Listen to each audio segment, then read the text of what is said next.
1801 2 சகோதரர்கள் ஒரு முடிவெடுத்தார்கள். வெற்றி உறுதியில்லாத ஒரு பெரிய போராட்டத்தை தேர்ந்தெடுத்தார்கள். யானையை நோக்கி வேலெறிந்தார்கள். திருவள்ளுவர் குறள் 772 அதிகாரம் 78 படைச்செருக்கு. காண முயலெய்த அம்பினில் யானை பிழைத்த வேல் ஏந்தல் இனிது. தோல்வி வரும் வாய்ப்பு இருந்தாலும் பெரிய எதிரியை தேர்ந்தெடுப்பதே வீரம். 1801 2 சகோதரர்கள் அதையே தேர்ந்தெடுத்தார்கள். ஜூன் 1801 மருது சகோதரர்கள் ஒரு பிரகடனம் வெளியிட்டார்கள். இந்தியா முழுவதும் இன மத வேறுபாடுகளை கடந்து ஐரோப்பிய ஆட்சிக்கு எதிராக எழுந்திருங்கள் என்று அழைத்தார்கள். கம்பெனி அதிர்ந்தது. இந்தியாவில் தங்கள் எதிர்காலத்திற்கே அச்சுறுத்தல் என்று கண்டது. இங்கிலாந்திலிருந்தே கூடுதல் படைகள் அனுப்பப்பட்டன.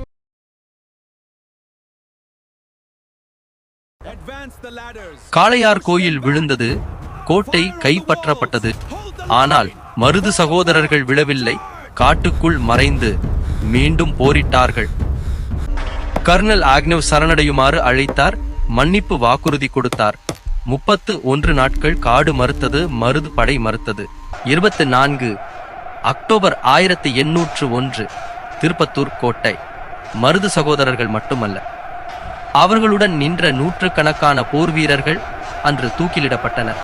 எதிரிகளும் எழுதி வைத்தார்கள், அவரை ஒரு காலம் விருந்தோம்பிய அதே அரசர் இன்று கயிற்றின் முன் அதிரவில்லை என்று. வேல் தவறியது, வீரம் தவறவில்லை.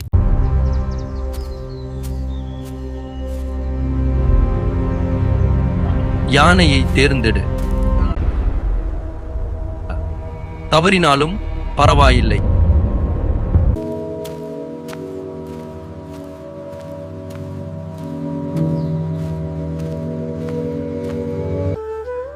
வேல் தவறியது, நினைவிடம் இன்னும் நிற்கிறது.